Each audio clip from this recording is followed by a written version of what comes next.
It's impossible not to feel joyous in this occasion, for sure. I'm just still very worried about what is to come. But yeah, I totally get why people will be excited at the prospect of being able to return to their homes, return to their country. With Syria, Syrian rebel forces have seized Damascus as the Assad regime topples. Now, this is a really interesting and, dare I say, complex situation. The morality of Assad is not complex. Assad is a brutal tyrant and also, you know, a dog statesman in general. Can't speak for his, acumen in eye surgery. But as far as the rulership over Syria goes, not a good guy, okay? This is something that I've talked about, especially as of late, quite a bit. Having said that, however, I analyze it in a way that is not dissimilar in many respects to Saddam Hussein, because there are plenty of people. Syria is a very diverse country. There are plenty of people who have been destroyed by the brutality of the Assad regime. This much is true. But the destabilization of Syria still, at the end of the day, benefits the United States of America, okay? And we will talk in depth about all the parties involved today. I have already covered it. I have given you a little briefer, but it's a situation where it's literally like neither side is good, with the exception, I guess, of the Kurdish groups in the region. But even the Kurdish groups that are good in the region are still directly funded and trained by America. So even good groups can still be used as a weapon by the American State Department. But let's get started. In his dynastic heartland and putative holdout on the Mediterranean coast, where they ride a statue of his father through the streets. In Hama, seized in the Assad era, or Thursday, where a reporter sheds his protective vest to embody the emergence of a new Syria. But perhaps the most instructive place to look is here, in the former regime's darkest corner. The corridors of Saidnaya prison, north of Damascus, where they killed so many thousands, they built a crematorium outside. A young child comes into view. Look at that boy, poor thing, they say. These women at the heart of a brutal... Anyone who thinks Syria is free now is delusional. Israel's already invaded and bombed parts of southern Syria, the Greater Israel Project. Don't worry, we'll talk about it. I'm going to get industrial oppression, being freed, being told to say God is great, not to worry about possessions, about ID cards, about where to go and how. Another prison, the same story. He says, there's no state anymore, sister. Damn the state, it's fallen. Come down, come on.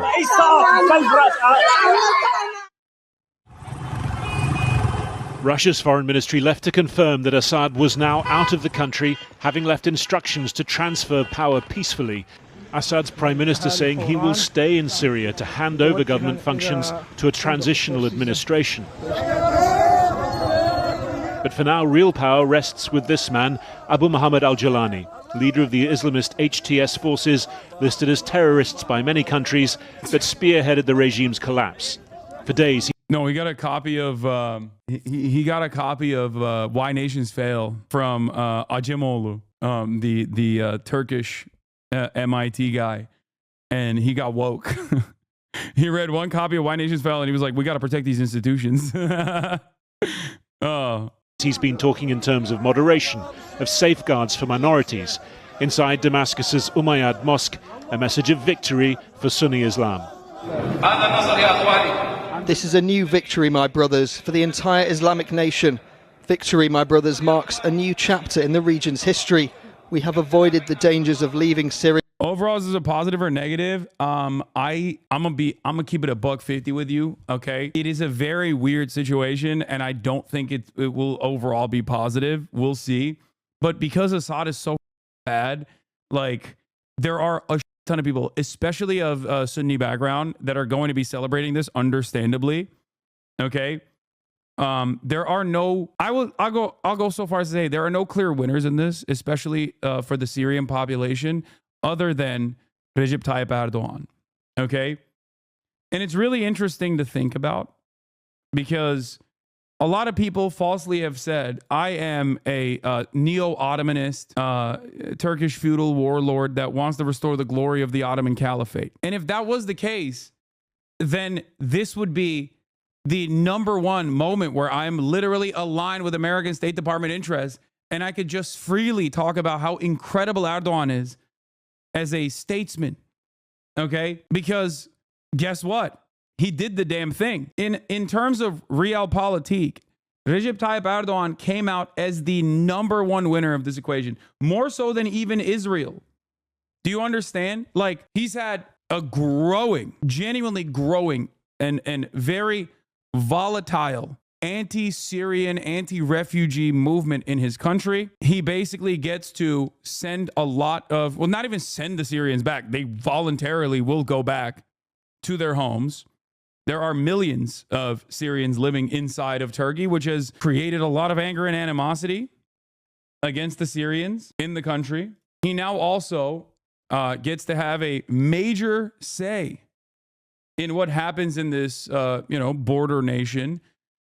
There has always been a lot of back and forth between Erdogan and Assad. If Syrians have voluntarily returned to their homes, how is it a bad thing? Oh, no, I'm not saying it's a bad thing. I think it's, look, no one should be forced out of their homes by a brutal regime, okay? That's why I'm saying that just like every other real movement during the Arab Spring, the Syrian revolutionary forces did not start at an incorrect starting point.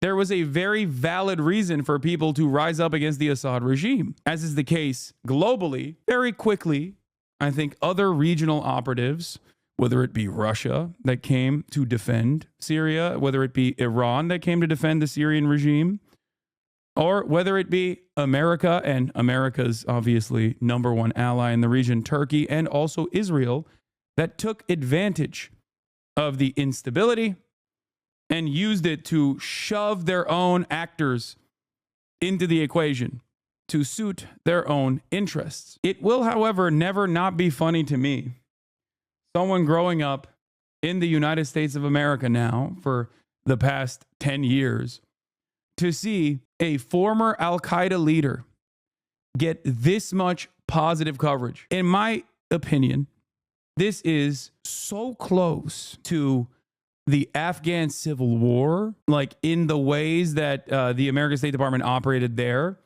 and the valid reasons as to why many Muslims in Afghanistan were understandably against the USSR-aligned Afghan government at the time.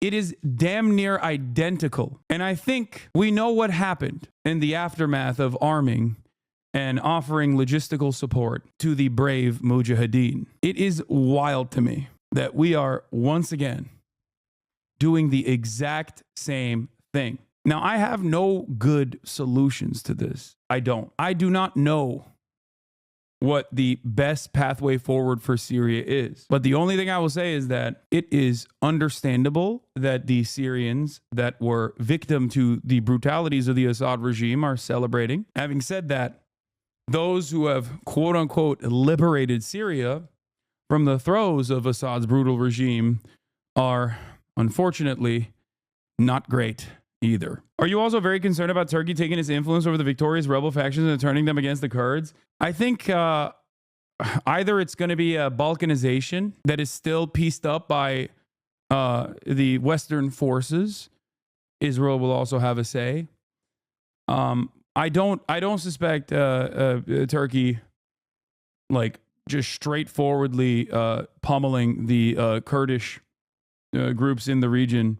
And if they do, that will still be at the behest of America. We shall see. As a playground for Iranian ambitions, spreading sectarianism and corruption.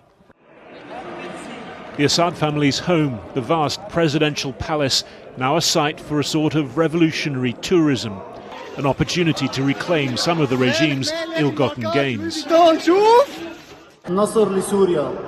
Victory to Syria. Syria remains and Assad is in hell, in the dustbin of history. But for millions of Syria's displaced, it's their own homes they're desperate to reclaim. So often these roads have been clogged with those fleeing to safety. Now the polarity has been reversed. Hope embodied in a traffic jam. But still plenty of space for fear of what's to follow. Already there's been fighting between rival rebel groups in the north, the Turkish-backed Syrian National Army taking the town of Manbij from the US-backed. Remember when they were saying to me in the chat, like, oh, the Turkish-backed Syrian National Army, like, they're not, you're wrong. Turkey is not a player in this. Like, come on, dog. It's about to get, in my opinion, it's about to get more somehow. I'm a Syrian Christian, just hoping whatever it is next for the country, my people won't be persecuted, to be honest. Yeah. See, that's the other side of this. The other side of this is also that, first of all, let me just say one thing. I think that Russia is so busy in Ukraine that they could not offer any sort of material support to Syria. But I don't even know if they wanted to. I think that I suspect that Putin wanted Erdogan to make inroads with the Assad regime, and Assad refused, partially because they don't suspect Erdogan to be anything but a person who is operating at the behest of Western interests. Virtually every other group in the region that could offer some kind of support, virtually every other group in the region that could offer any support, like Hezbollah, for example, has been destabilized and is now more focused on rebuilding Lebanon after Israel pummeled southern Lebanon. And all of the axis of resistance against Israel in the region is licking their wounds and trying to reconstruct. And Iran is spread too thin. This created an opportunity for all of the cells that are anti-Assad, that range from secular forces, ethnic Kurdish militias, Marxist-Leninist forces, all the way to the Salafists, former Al-Qaeda and former ISIS operatives, and Turkish-backed Salafists to take advantage of this opportunity and seemingly take over Syria in a matter of a week. That is precisely what happened here. I am fearful of what will happen to the many different ethnic minorities, ranging from Kurdish people to the Shia population to the Christians, especially under the Assyrians, especially under the rulership of, I mean, straight up Al-Qaeda. Like, these guys are former Al-Qaeda leaders. And if you listen to what they have to say, even the Salafists that are under the training of the Turkish government, like, make no mistake, like, some of the stuff that they're talking about is still very much global jihad. So it's a terrifying prospect. So I don't know what will happen. I hope that, stop being overdramatic. It's impossible not to see random people being released from prison and the celebration that creates, that you know, the celebration that invokes. Okay, it's a good thing objectively. I am not of the mindset that, like, every single person that was imprisoned by the Assad government was a ISIS terrorist or whatever. Okay, that's ridiculous. There are so many people who were falsely imprisoned. Having said that, however, the very fact that the major forces here, like major players in the coalition, being former Al-Qaeda leadership, I think it's understandable for me to demonstrate some level of concern, especially for all of the non-Sunni Syrian populations and even the Sunni Syrian populations.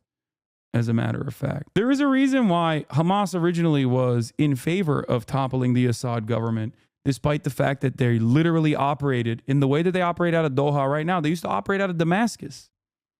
Okay? Because there was a valid reason for the uprising against Assad. But if you are to expect me to sit here and be like, this is going to be fantastic for Syrians because the major coalition head, who was a former Al-Qaeda guy, is now saying, oh, that was just a phase. It's hard for me to believe that. And this is before we even get to Israel in the equation as well. While the Assad regime is not exactly pro-Palestine and hasn't been for quite a while, Syria provided a logistical hub for the axis of resistance in the region. And it was a shaky allegiance that they had, specifically with the Iranian government, but it was still a logistical hub nonetheless. a logistical hub for Hezbollah, and a logistical hub for Iran in general. The Kurdish movement said they're ready to open discussions with all the forces. You are a little bit underestimating the capacity of Syrian people to organize. HTS are less radical than before, even from 2018, and not only after U.S. backup. They did that to get international sympathy for only after Assad order, and they got that. Did you see the Saydana prison? Yeah, I'm gonna cover the Saydana prison as well. That part is really insane. Saydana prison apparently has, it's like a fresh hell. They have, that's the one with the multiple floors that are impossible to reach at this point, right? Look, I question anyone that says like HTS is reformed. I don't think it's only time will tell. I am very skeptical. We shall see. Having said that, however, yeah, there are literally multiple basement floors of the prison, inside of the prison complex, that are impossible to open up unless you have someone from the Assad regime. Syria, mind-blowing figure circulating about the Saydnaya prison in Damascus. The complex was believed to have up to 20,000 detainees, but the red building itself, photo, is said to have more than double. Some levels still haven't been reached. There are several floors under the Saydnaya prison which couldn't be reached so far due to the special unique security mechanisms. This is the red building.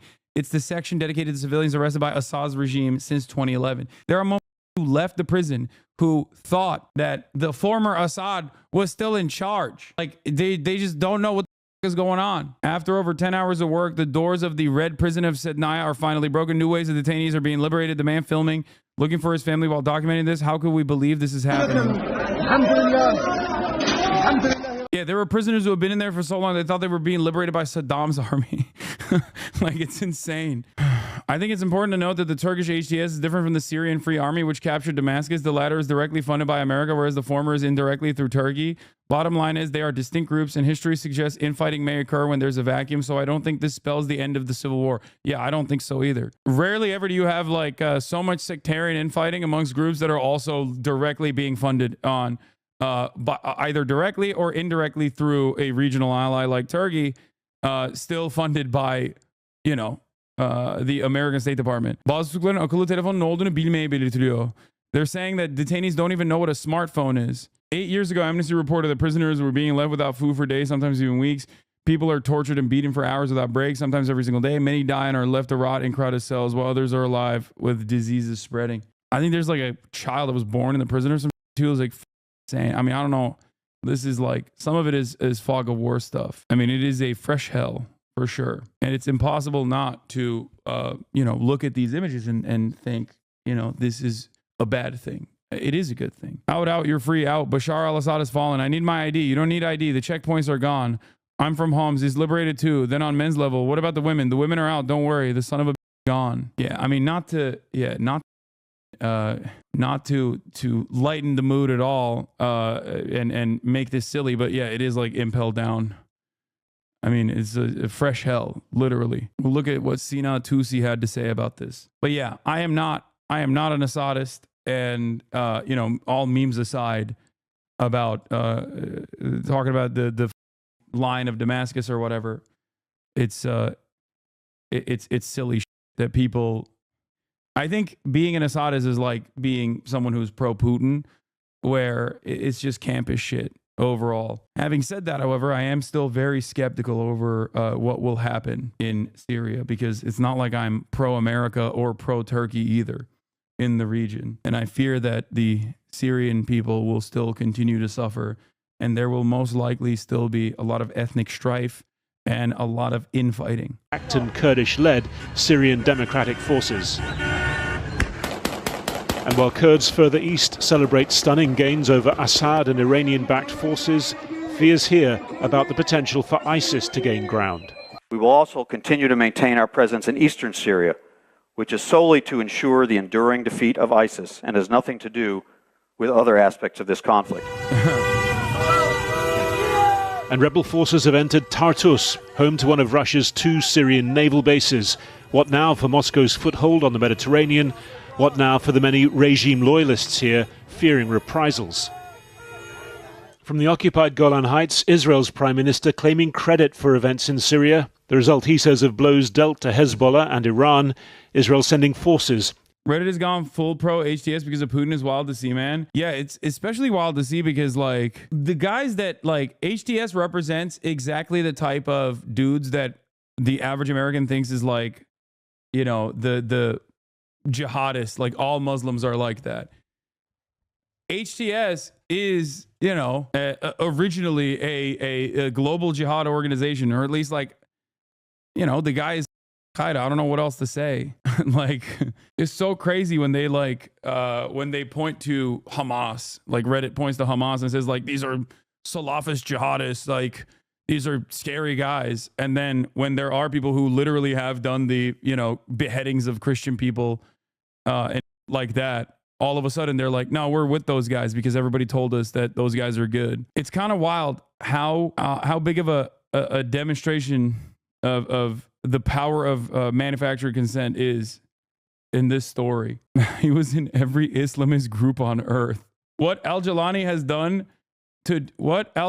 to do for you to be more charitable to him, brother, I'm sorry. There is not, I don't think there's anything he can do. Just step aside, you know? It's like, this is it for me. Especially as listen, for me, there's a couple things where it's like, if you got this in your resume, it's virtually impossible for me to ever think that you are going to be a good guy. Like if you're the emir of the Al-Nusra Front, okay? Like if you got this in your resume, former Al-Qaeda, Al-Qaeda in Iraq, Mujahideen Shura Council, Islamic State of Iraq, the Al-Nusra Front. This guy's on the terror watch list for America since like in perpetuity. It's crazy. It's hard, man. It's hard for me to trust the dude who has spent most of his career in ISIS adjacent groups. All right, let's continue with this video. Into the UN buffer zone. Syrians know all too well the perils of this moment, but across the country, they're choosing to focus on its He's reading the board game Settlers of Catan by Jay Sakai. Potential. Nowhere more so than here in Damascus. Funny how you trust Wikipedia. Oh my lord. No, it is way too complex for you to... Wait, what? I'm sorry that I'm covering the... Yeah, it is over your head. Okay, come in and say hi. There's some historical irony in the IDF. Entrance into Quneitra. The old city of Quneitra is a thriving cosmopolitan city. Capital of Golan was occupied in 1967 and immediately cleansed. Jumped to 1974's disengagement between Golda and Hafez. And Quneitra was set to return to Syria. What does Israel do? Destroy the city. Blow everything up. Gone. Arab papers called it the Hiroshima of the Middle East. Old Quneitra remains empty to this day. Here we are 50 years later. I can't believe you would, as a Syrian. Oh, yeah, guys. Austin has revealed himself as a Syrian. No, basically, my family comes from the part of Lebanon that was Syria. This motherfucker just wants to be I'm Lebanese, but I just, they come from the part of Lebanon that was Syria, but it became Lebanon. Anyway, I'm just saying hi and bye. I'm going to leave because I thought we were going to do a Sunday fun day, but evidently not. I mean, we could do the... I mean, I won't even be. How long are you here? Like, I'm not going to be here for that long. It's all good. No, hey, you know what? It's fine. I'll be back next weekend. You son of... I mean, look, no, I don't want to disrupt your flow. This is obviously something that everybody wants to... Well, I was going to say is like, if you want to wait a little bit, we can get back to Fit review. Wait, you were doing Fit reviews? I didn't do it. I'm saying I will though. No, I have to go like in 30 minutes anyway, so I'm just going to go now. Oh, really? Yeah. I just popped in. Hey, you know what? It's okay. Sometimes it doesn't work out, and that's okay. I'm going with the flow. I'm off my Prilosec. You're such a ridiculous person. We'll see you next weekend. All right. Peace. I'm not going to kiss him goodbye. Damascus, and a young couple experiencing the revolutionary version of a shotgun wedding. It's the most beautiful moment of our lives, and because we won't experience this joy twice, I decided my wedding would be today, on 8/12/2024, a date we'll remember. It's an unforgettable day we'll teach our... Okay, this is like totally random and not the main point, but I do hate that people still shoot guns into the air to celebrate. Is so bad. It's such a bad practice that needs to be abolished in its entirety because it's so dangerous. Every time I see that, I'm like, dude, those bullets land, dog, and it literally kills people. It's so dangerous. Not the point here at all, but I hate seeing it. I'm like, oh, it's so unimaginably dangerous, dog. It is so dangerous. No, they're not firing blanks, brother. They're firing real bullets. You're being the too woke friend right now. Listen, if that's the one time where I'm the friend who's too woke, then so be it. Straight up. I think it's one of the worst practices. One of the worst practices. It is so goddamn dangerous, and people get killed all the time, or at least injured all the time. Okay? Sorry, call me woke. It's just, it literally is a thing I cannot stand. Children about. Just what will this day come to signify? A question perhaps for Syria's as yet unborn generation. Harry Fawcett reporting. Well, ruling Syria was a family business for the Assads that began in 1971. Here, Edward Heath was prime minister at the time. First Hafez, the father, and then Bashar, the son, who became the heir apparent after his... Yeah, this is funny. Dude, every day there's a new Jalani statement. It's so funny. He said, new Ahmad al-Shara Jalani statement. To all the military forces in the city of Damascus, it is strictly forbidden to approach public institutions, which will remain under the supervision of the former prime minister until they are officially handed over. And it is also forbidden to fire bullets in the air. Interestingly, when it was first written, it said Al-Rais and not Al-Qaid, but then quickly edited. Very interesting. Yeah. Even woke-ass Jelani's like, bro, we can't do that. We can't be doing that. That is not good. Anyway. His older brother died in a car accident in 1994. The Assad family survived the Cold War, multiple regional wars, and a civil war. But in the end, they couldn't survive the distraction of Russia in Ukraine and Iran and Hezbollah facing off against Israel. The President of Syria and Mrs. al-Assad, Your Majesty. Once upon a time in 2002, Assad, the former eye doctor, and his wife, the doctor's daughter from Acton. The young Al-Rais means the president, and Al-Qaid means the commander. President of Syria was someone that many thought they could do business with. Syria is going to be an important part of building a peaceful and stable future in the Middle East. I was there. The First Lady of Syria was so Yeah, Asma is a baddie, straight up. Like, unlike any other in the region that Vogue called her the Rose of the no wonder Assad was a wife guy. Like, desert and put her on the cover. The Assad family became pin-ups of bliss and normality. But family history told a different story. Bashir's father, Hafez, who came from the small Alawite minority, had ruled Syria with an iron fist for over a quarter of a century. He was respected in Moscow and Washington and feared at home. And a decade after the son took power, the Arab Spring came to Syria and the other side of Assad's character came to the fore. there's a TOS here. In Deraa in the southwest, the regime shot dozens as ordinary citizens echoed the cries of freedom from Tunisia, Egypt and Libya. The former eye surgeon became blind to the suffering of his own people, inflicted by him and his henchmen. In his prisons, torture, including of children, became the norm, and hundreds of thousands of civilians disappeared. The catalogue of brutality mounted, as did the bodies, almost 500,000. Hillary Clinton probably has the same kill count of Jelani, and you still give her a chance and even a vote. Al-Qaeda can also become tepid neoliberals too, can't they? I feel like Hillary Clinton's kill count might be higher overall. I mean, but it's a wild thing to present Hillary Clinton as the, it's a wild thing to present Hillary Clinton here, considering who's backing Jelani. I saw this as well. This account is like not great, but this is from the interview that he conducted, where she asked him, Jelani, like the killings in Iraq at the base of Al-Qaeda, like, what do you have to say to that? And his response is like, bygones be bygones type shit, that we were young, something along those lines. It's in the playlist. There was military help from some powerful friends. First, neighboring Iran. The Shia power helping Assad's Alawite Shiite minority. Here, Iran's pin-up commander Qasem Soleimani addressed the troops fighting the Syrian rebels before he was killed by an airstrike ordered by President Trump. And then there was Moscow, whose planes and helicopter gunships ruled from the Syrian air. Putin and Assad had both taken power in 2000. They believed themselves indispensable to the rule that keeps or kept their country together, and increasingly their end justified some brutal means.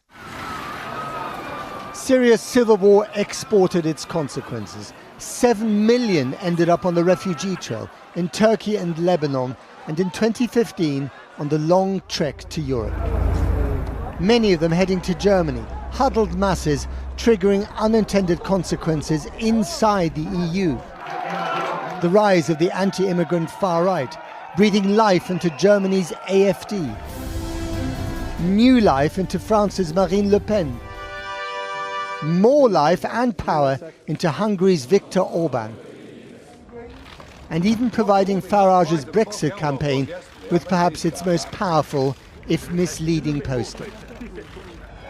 President Assad was kept in power by Iran and Russia, and with one distracted by a standoff with Israel and the other by war in Ukraine, they threw him under the bus this week, leaving his country up for grabs. Whoever ends up ruling Syria, and however, the next few months are bound to show once again that what happens in Syria doesn't stay in Syria. Well, with Assad gone and the country in the hands of different groups... Putin sold him out.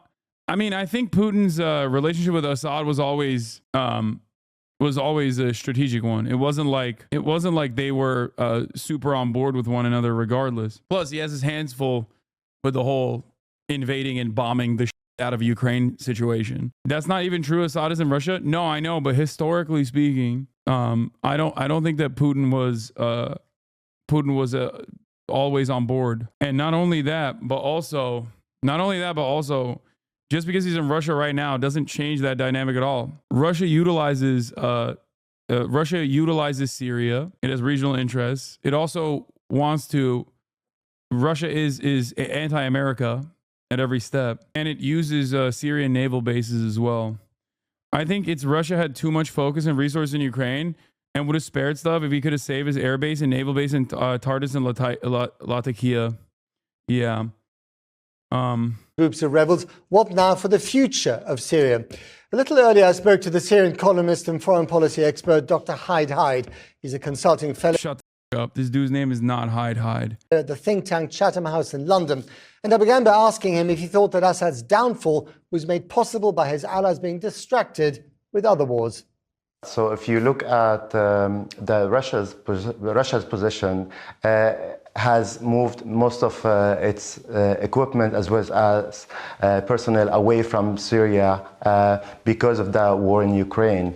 And it was difficult for them to then allocate the resources needed for Assad to be able to stop opposition fighters. And I think for the Russians, it was sort of their calculations that we have invested all this money and the regime has not been able to fight back, so why would we just go ahead and then repeat the same mistakes again? For Iran, it was a similar situation, especially since Hezbollah, its main arm, not only in the Middle East, but in Syria, which contributed to the protection of the regime for years, is now completely distracted in its own war with Israel. And so what happens now? Because there are so many different rebel forces, from Kurdish separatists to, Islamists of different, levels of extremism that have converged on the big cities. Who's going to actually run the place now? Syrians are celebrating today. I think many are trying to figure out what tomorrow holds. The problem right now is, as you mentioned, you have rebel groups, different ones, not only the ones who started the fight, but then you have local armed groups who then also started their own fights in order to liberate their areas from the regime. This is what complicates the situation. How will then the political opposition that is now entering negotiations with different groups will be able to then establish not only contact but influence over the groups that are controlling the territories on the ground, and who will be able to then determine who will have the biggest say in what the transitioning body would look like. I mean, given the state of the Middle East at the moment, if Syria implodes or becomes chaotic, or there's another kind of civil war that results from this, what are the consequences going to be for the region? Big consequences. You have the most obvious one will be the new flow of refugees to neighboring countries and potentially to Europe and elsewhere, then you have the security element, then you have clashes maybe not only being contained to Syria, but involving other countries, groups even operating from Syria against other countries or carrying out attacks. Then you have the ISIS sort of threat. The group has been gaining sort of more resources as well as carrying out more attacks in Syria, and this would create a golden opportunity for the group to be able to just carry out attacks not only in Syria but elsewhere as well. Of course, power is changing, including in Washington. Mr. Trump takes over at the end of January. I mean, does he have any impact on this new reality in the Middle East? I think it does. The most obvious one is that most of the influential policymakers in the Biden administration, they have already moved on. They have secured other jobs or in the process of securing other jobs. So there is no one left to really look at what's happening in Syria and then try to play the leadership role that the U.S. has usually played. Finally, and very briefly, is Iran one of the principal backers of the Assad regime? Are they the biggest losers in this, and what consequences will that have for them?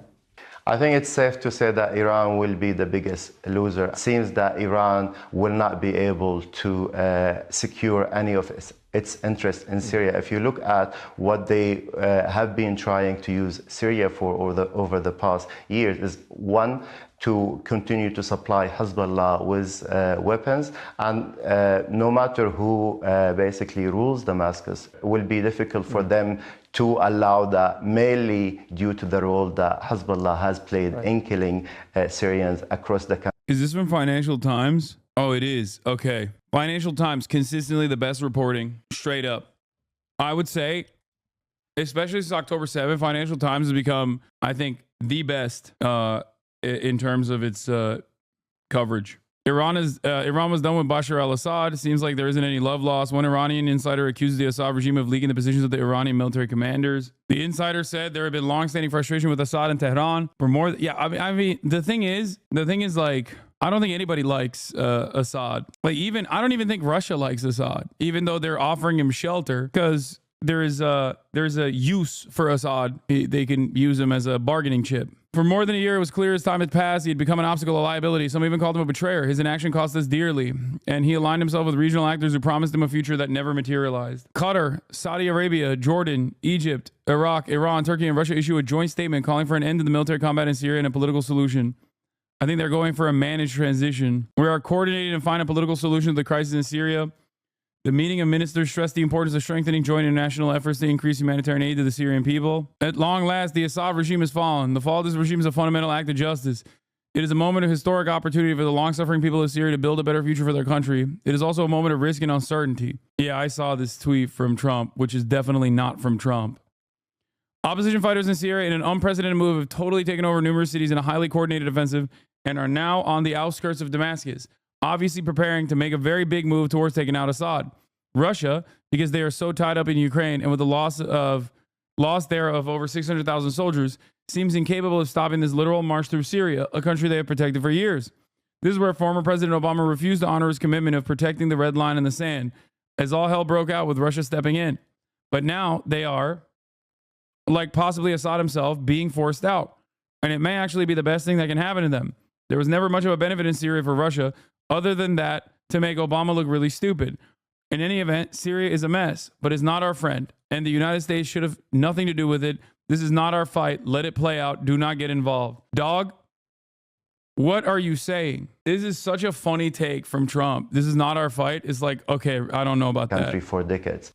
Dr. Haidai, thank you very much indeed. Thank you. Thousands of Syrians displaced during the civil war after enduring often long and perilous journeys ended up settling right here in the UK. So today, many were out celebrating the fall of the regime that uprooted their lives in gatherings across the country. Some hope to return to Syria one day, but there's anxiety and hope that the news is not too good to be true. Francis Reid reports from one of the rallies in Trafalgar Square. Celebration after so many sleepless nights. watching events unfold from 3,000 miles away. All those here in Trafalgar Square see the events of the last few days. What is this? Why? You're going to say it's complicated? 36-month subscriber.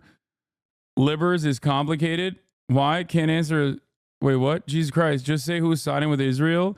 Who's supporting Israel and Israel's interest in the region? The rebels or Assad? Here's the problem. Okay, I'm going to untime you out. While yes, Assad has provided logistical support to the axis of resistance in the region, something that I openly mentioned, is not exactly, they weren't exactly wonderful allies to the Palestinians in general. Now, there were some personal reasons for why they were not. Historically speaking, they were much more interested in offering not only logistical support, but also directly allowing Hamas to operate inside of Damascus. Having said that, however, two things are still true.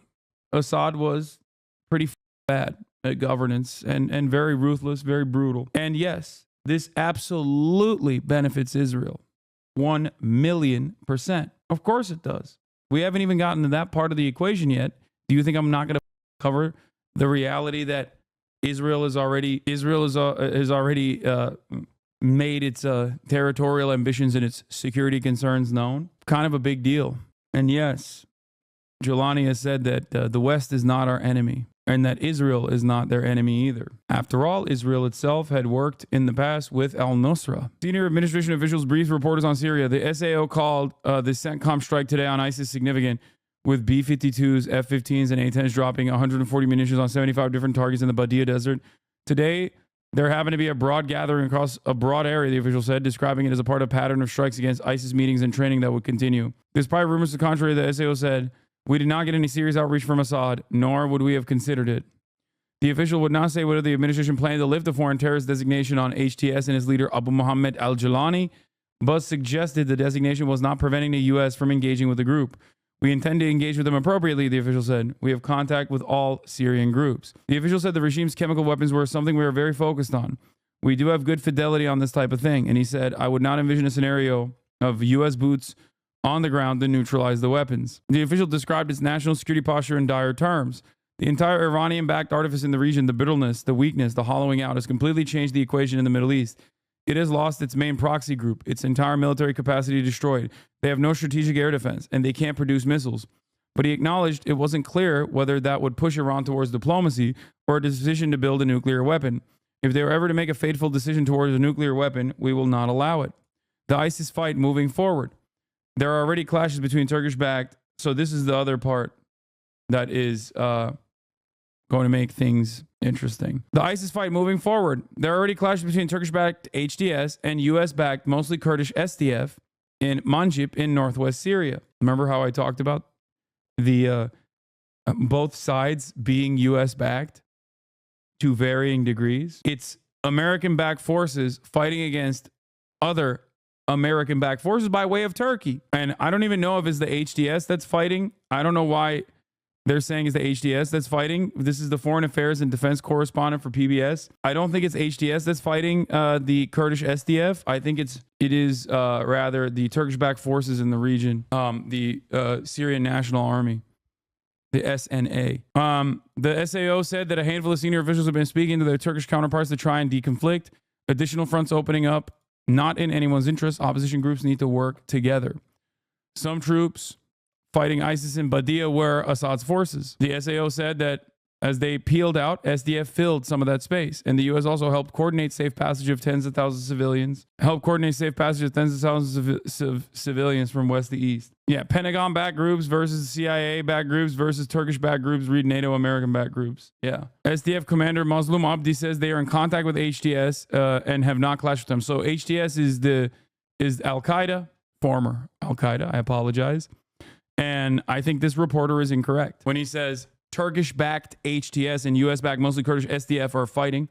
I don't think that that's correct. I think he made a mistake. He meant Turkish-backed SNA because, yes, the Turkish-backed forces, the Turkish-backed coalition forces are definitely, they have additional interests in mind. As the liberation of Syria. A chance for change and maybe the possibility for those who want to return to do so. Mayor al-Bakr. Oh, Urgent. The Washington Post, citing a senior U.S. administration official, we do not rule out removing Hayat Tahrir al-Sham from the terrorist list. Is a political activist who fled Aleppo in 2015 after government forces came knocking on his door. I have a mixed feeling. I didn't sleep for the last 2 days. I was just watching the news every single moment, waiting for this moment. We are in a very historical moment. We have so much hope, we hope for better future for Syria. Then there's Abdul Karim, a neurosurgeon whose 2 little girls were born in exile.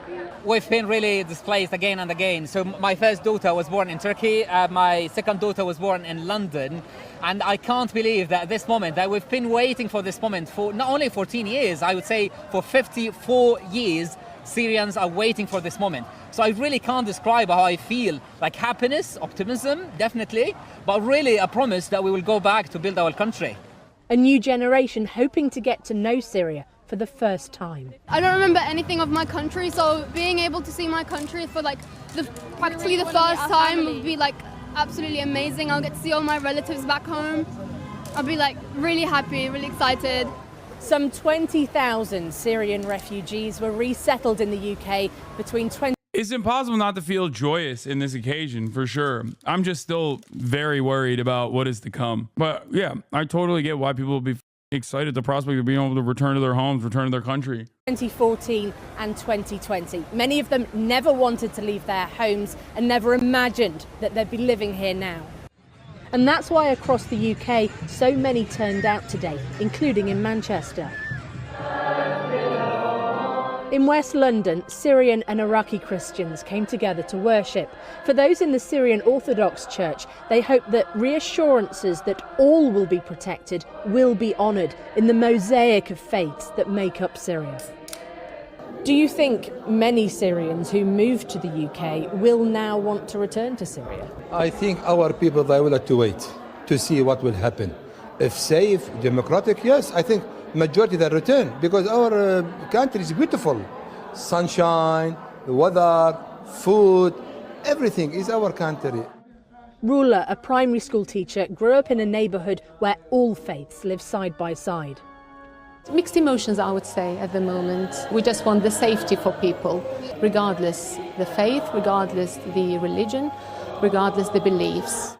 So many have made their lives here in the UK while watching the horrors of war unfold for their families over the last decade. All while conflicts in the wider region and geopolitics of the biggest players buffeted the possibility for peace and fated their futures. There is still anxiety for Syrian communities in the UK, of course, but now also hope that all Syrians' prayers will be answered.